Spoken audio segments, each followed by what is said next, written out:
I've decided to start a new life without you. The words hung in the air of the upscale restaurant where we'd gathered to celebrate my daughter's college graduation.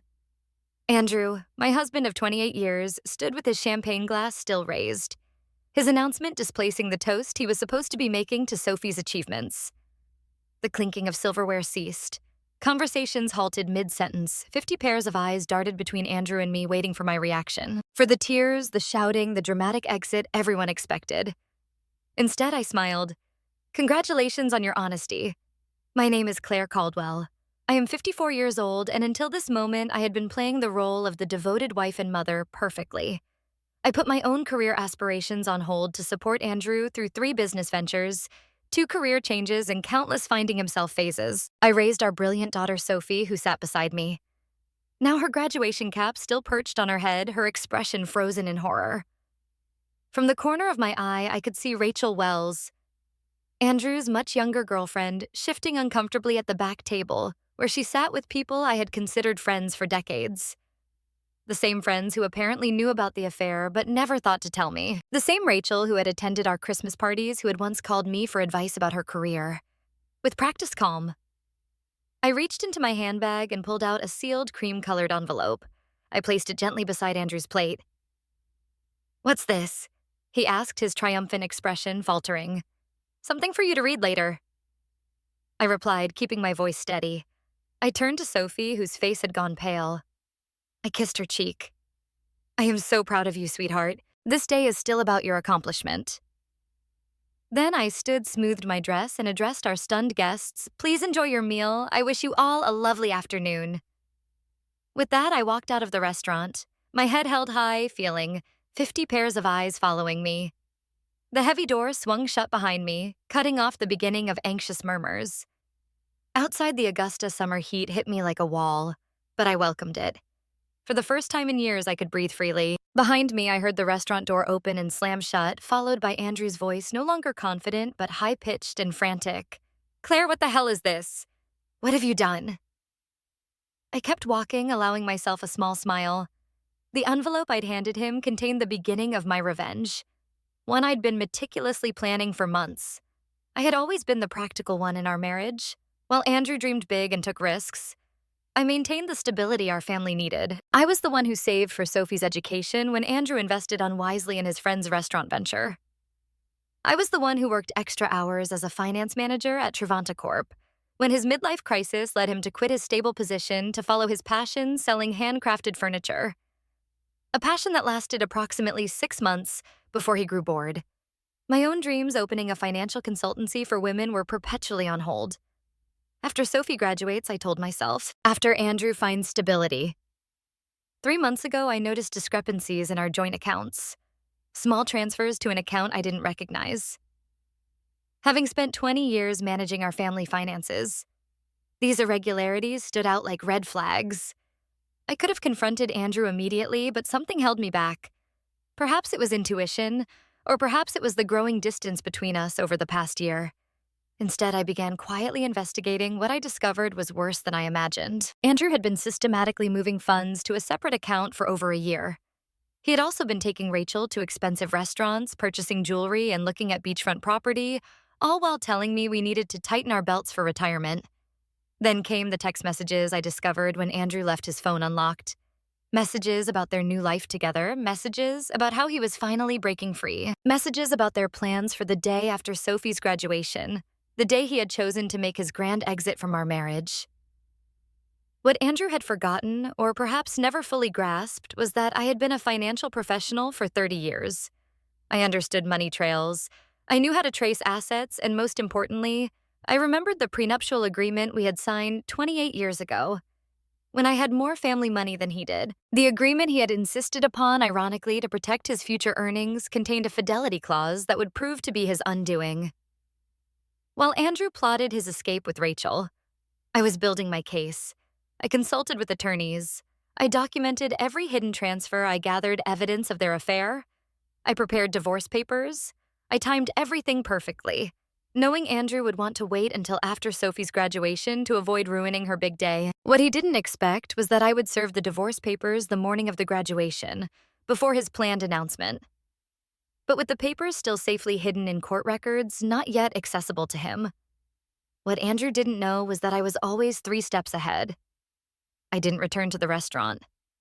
Instead, I drove to our home, a spacious colonial in Augusta's historic district that we had purchased 15 years ago. The house that Andrew had already promised to Rachel, according to text messages that he didn't realize I had seen. I parked in the driveway and calmly entered what had been our shared space for over a decade. Everything looked the same. The family photos on the walls, the antique grandfather clock that had been my father's, the worn leather couch where Andrew and I had once dreamed of our future together. Yet everything had changed. I went upstairs to the master bedroom and opened the closet. Andrew's clothing was already packed in suitcases, hidden in the back, ready for his planned departure tomorrow. I smiled at his predictability. He had always been meticulous about clothing, but careless about the important things. My phone buzzed incessantly with messages from friends at the restaurant from Sophie. Even from Andrew's sister Ruth, who had flown in for the graduation, I responded only to my daughter. "I'm okay. This isn't your burden to carry. Enjoy your graduation day. We'll talk tonight. I love you." I had protected Sophie from the truth for months, not wanting to overshadow her final semester with family drama. She would be angry that I hadn't told her, but I knew she would understand. Eventually, Sophie had inherited my practicality along with her father's charisma, a powerful combination that had helped her graduate with honors. 3 hours later, I heard Andrew's car in the driveway. The front door slammed open. "Claire!" He shouted, his voice echoing through the house. "Where are you?" I was sitting in the living room, calmly reviewing documents on my laptop. I closed it as he stormed in, his face flushed with anger, the envelope clutched in his hand. "What is the meaning of this?" he demanded, waving the papers. "You served me with divorce papers today of all days. I thought it aligned nicely with your plans," I replied calmly. "You wanted to start your new life. I'm simply helping facilitate the transition. You had no right to. I had every right." I interrupted, my voice steady. "Just as you had every right to choose Rachel. We all make choices, Andrew." "The prenup expired years ago," he said, his voice suddenly smug. "Any lawyer will tell you that." I allowed myself a small smile. Actually, it didn't. Section 12 specifically states that the fidelity clause remains in effect for the duration of the marriage. Your lawyer should have explained that to you. Oh, wait. You didn't consult one, did you? The color drained from his face as reality sank in. The prenup he had insisted upon to protect his potential wealth would now cost him everything. The house, the vacation property in Savannah, his portion of our retirement accounts. His grand gesture at the restaurant had just become the most expensive announcement of his life. "You can't do this to me," Andrew said, collapsing onto the couch. "We built this life together, and you chose to end it," I replied, "though not in the way you planned." Andrew's phone buzzed persistently in his pocket. He glanced at it, then ignored it. Rachel, no doubt wondering where he was and why he wasn't following their carefully orchestrated plan. "You've always been calculating, Claire. But this is cold," he said, trying a different approach. "What about our history? 28 years together means nothing." I studied him. This man I had loved for nearly 3 decades, the man who had held my hand through 2 miscarriages before we had Sophie, the man who had once surprised me with a weekend trip to Charleston for our 10th anniversary. When had he changed? Or had he always been this person and I had been too devoted to notice? Our history meant everything to me, I answered truthfully. "That's why your betrayal hurt so deeply." His expression softened momentarily, perhaps seeing an opening. "Then maybe we can fix this." "I made a mistake. People make mistakes." "This wasn't a mistake, Andrew. This was a calculated plan spanning more than a year. You systematically moved our money. You looked at property with her. You planned to announce our separation publicly to humiliate me." His face hardened again. "You're exaggerating." "Am I?" I picked up my phone, opened the recording app, and played his own voice. "After the graduation, I'll tell her it's over. A public setting is better. She won't make a scene in front of everyone." Then Rachel's voice. "And she has no idea about the money." Andrew again. "None. Claire trusts me completely. That's her weakness." The blood drained from his face. "You recorded our conversations? That's illegal."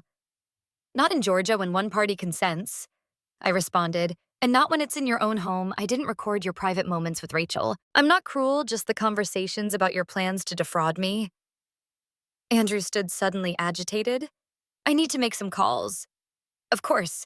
I said, your attorney might be a good start. I'll be staying at Ruth's tonight. Ruth's? He sputtered. My sister's house. I nodded. She's quite upset with you, actually. She was the one who first spotted you and Rachel together last Christmas. She didn't tell me immediately. She confronted you first. You promised her it was nothing, that you would end it. When she realized you hadn't, she came to me. This was another blow he hadn't anticipated. Ruth and I had always been close, but Andrew never imagined his own sister would choose my side. Everyone's betraying me, he muttered. Ironic, isn't it? I gathered my purse and a small overnight bag I had packed earlier. You have until tomorrow evening to remove your things from the house. After that, the locks will be changed. As I headed toward the door, Andrew called after me. Desperation in his voice. What about Sophie? Have you thought about how this affects her? I paused, anger finally breaking through my calm facade. Don't you dare use our daughter as a shield, Andrew. You certainly weren't thinking about her when you were planning your new beachfront life with Rachel. His phone buzzed again. This time he looked at it and groaned. Problem? I asked. Rachel is at the apartment already. She's moved her things in. I couldn't help but smile. The apartment you put in both your names. The lease you signed last month? Andrew nodded, looking confused. You might want to check with the leasing office. That application was flagged for credit issues and never completed. The agent called our home phone to verify information. I handled it myself. I walked out the door, leaving Andrew to face the first of many consequences. His perfectly planned new life was unraveling faster than he could process. Ruth lived in a charming bungalow across town, close to the university where she taught literature. When I arrived, she greeted me with a fierce hug. I just heard from Sophie, she said, pulling me inside. Are you okay? I'm better than I expected. I admitted, following her to the kitchen where a bottle of wine was already open. I never thought Andrew would make such a spectacle, Ruth said, pouring 2 glasses. The restaurant in front of everyone? He's lost his mind. It was meant to humiliate me, I explained, accepting the glass. A public rejection, so I couldn't fight back without looking hysterical. Ruth's face darkened. My brother always did have a flair for drama, but this is beyond anything I expected from him. We settled in her sunroom, surrounded by potted plants and bookshelves. Ruth had never married, preferring her independence and academic pursuits. Over the years, I had sometimes envied her freedom. What did you put in that envelope that made him so upset? She asked. I explained the contents, the divorce filing, the evidence of his financial deception, and most importantly, the prenuptial agreement that would leave him with far less than he had planned. The prenup? Ruth amused. I remember when he insisted on it. Father had just given him that money for his first business, and he was so worried about protecting it. She laughed bitterly. The irony is delicious.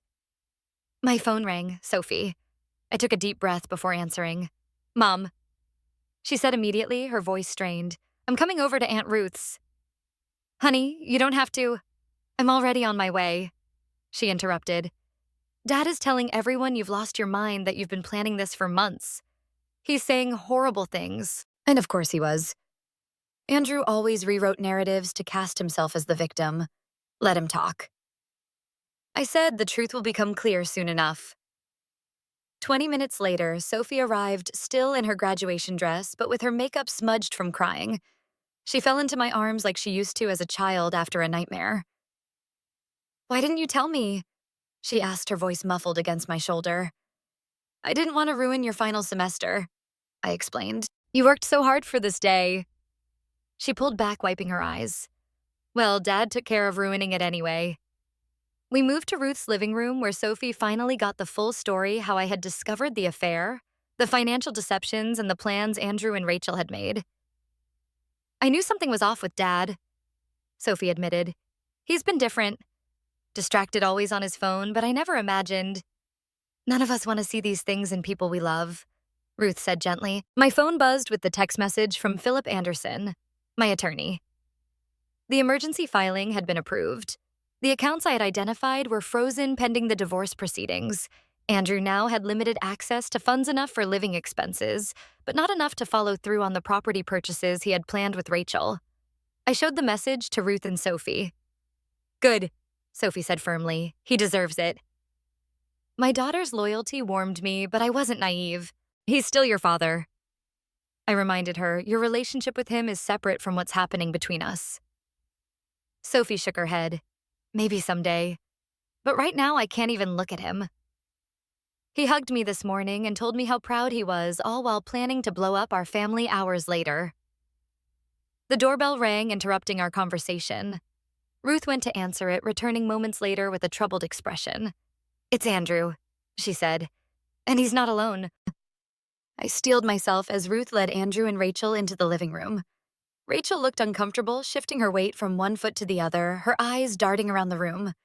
She was 37, not exactly a trophy wife, but still 17 years my junior, with shoulder-length blonde hair and the kind of confidence that comes from never having faced real hardship. Andrew, by contrast, looked furious. His earlier desperation had hardened into anger. "Claire, you need to stop this insanity," he demanded. "Unfreeze the accounts. We can discuss this like reasonable adults." Sophie stood up, placing herself slightly in front of me.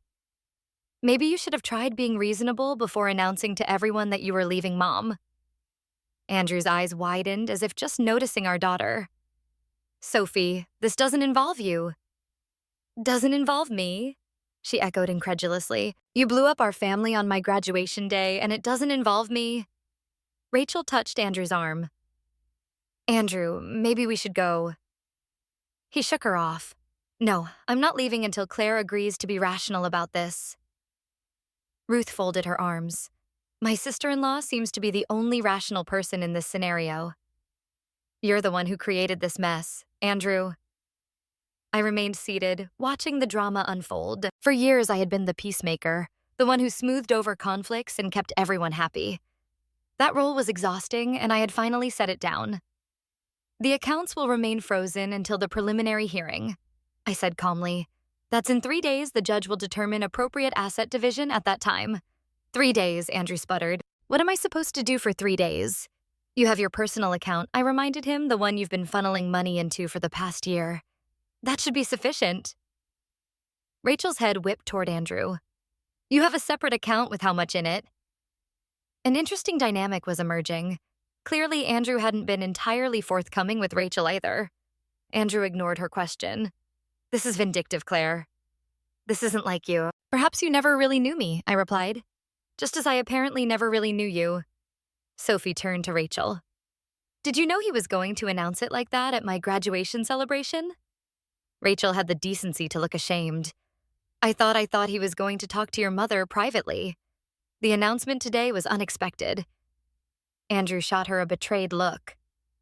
Cracks were already forming in their united front. "I think you both should leave," Ruth said firmly. "You've upset Sophie enough for one day." "Sophie," Andrew pleaded, "you understand that relationships change, don't you? Sometimes people grow apart." My daughter's face hardened in a way I had never seen before.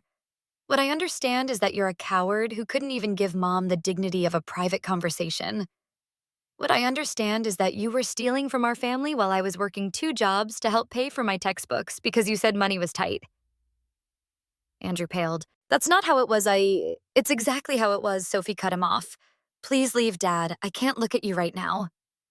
The silence that followed was deafening. Finally, Andrew turned to go, Rachel trailing behind him. At the door, he paused and looked back at me. "This isn't over, Claire. I'll fight you on this." I met his gaze steadily. "You're welcome to try." After they left, Sophie collapsed next to me on the sofa, tears streaming down her face. I've never talked to Dad like that. I wrapped my arm around her shoulders. Sometimes standing up for what's right is painful. Ruth brought us fresh glasses of wine. "To new beginnings," she said, raising her glass. Indeed, I thought this ending was just the beginning of something new. The preliminary hearing took place in a small courtroom on a rainy Tuesday morning. I arrived with my attorney, Philip, while Andrew came with a lawyer he had hastily retained, a young associate from a firm that specialized in corporate law, not family matters. Andrew's poor choice of representation was yet another consequence of his rushed planning. The judge, an older woman with sharp eyes and no patience for dramatics, reviewed the prenuptial agreement carefully. "This document appears to be in order," she said, looking over her reading glasses at Andrew's attorney. "Do you contest its validity?" The young lawyer cleared his throat. "Your Honor, we believe the agreement has expired due to the length of time that has passed. Section 18 clearly states that the duration is for the term of the marriage plus any legal proceedings resulting from its dissolution," the judge read aloud. "There is no expiration date indicated." Andrew leaned forward to whisper urgently to his lawyer, who looked increasingly uncomfortable. "Furthermore," the judge continued, "the evidence of systematic fund transfers appears to violate the financial disclosure requirements in Section 23. She shuffled through the papers, then looked up. "I am ruling to maintain the freeze on joint accounts pending full financial discovery. Mr. Caldwell's personal account will remain accessible to him. The family home will remain in Mrs. Caldwell's possession during proceedings as stipulated in the prenuptial agreement's infidelity clause." Andrew's face flushed dark red. "This is outrageous," he muttered loud enough for me to hear. The judge fixed him with a stern look. "Mr. Caldwell, I suggest you review the agreement you signed more carefully. This court will reconvene in 30 days for the full hearing after discovery is complete." As we left the courtroom, Andrew caught up to me in the hallway. "Claire, please. We need to talk about this reasonably. 28 years together has to count for something." "It counted for everything," I replied, "until you decided it didn't." I walked away, leaving him standing alone in the courthouse corridor, the weight of his choices finally beginning to sink in. Word spread quickly through our social circle. Friends called daily, some offering support, others seeking gossip. I maintained a dignified silence about the details, simply saying, "Andrew and I are separating. These things happen." Meanwhile, Andrew's carefully constructed facade was crumbling. The image he had cultivated, successful businessman, devoted family man, was tarnished beyond repair. The financial freeze meant he couldn't follow through on promises made to Rachel. The beachfront property they had been planning to purchase fell through. The luxury car he had put a deposit on had to be canceled. 2 weeks after the hearing, Ruth called me, her voice tinged with amusement. "Have you heard the latest Rachel moved out?" "Stefan already." I wasn't entirely surprised, but the speed was impressive. Apparently, she discovered that Andrew's business isn't doing as well as he claimed. The substantial savings he talked about don't exist. She told her friend Jennifer that she didn't sign up to date a man with financial problems. I couldn't help but laugh. He always was good at creating illusions. Meanwhile, I was rebuilding. The financial security I had always maintained separate from our joint accounts gave me freedom. Andrew hadn't anticipated I rented a small office space downtown and began setting up the consultancy I had dreamed about for years. My first clients were 2 women going through divorces of their own. Word of mouth brought more. I specialized in helping women understand their finances during major life transitions, divorces, widowhood, career changes. The work was immediately fulfilling in a way my corporate job never had been. Sophie, who had accepted a job with a marketing firm in Charleston, called me regularly. "I'm so proud of you, Mom," she told me after I described my growing client list. "You're helping people during their worst moments." "I'm just doing what I wish someone had done for me earlier," I replied, preparing women for whatever might come. Being needed for my expertise rather than my caregiving was a novel and empowering experience. Word count 300, the final divorce hearing fell on what would have been our 29th anniversary, a fitting end to a chapter of my life that had lasted nearly 3 decades. Andrew arrived looking haggard. I later learned that his business was struggling without my financial support and guidance. Rachel was long gone already, dating a real estate developer from Savannah. Most of our mutual friends had distanced themselves from him after learning the full story of his deception. The judge upheld the prenuptial agreement in its entirety. Andrew left with his personal possessions, his struggling business, and the money in his private account, which after paying his attorney was barely enough to secure a small apartment. I retained our home, my retirement accounts, and 70% of our joint investments, exactly as the prenuptial agreement stipulated in cases of infidelity. The justice was poetic. The very document Andrew had insisted upon to protect himself had become his downfall. As we left the courtroom, Andrew approached me one last time. "I made a terrible mistake," he said quietly. "Is there any chance we could—" "No." I interrupted, gentle but firm. "That door is closed."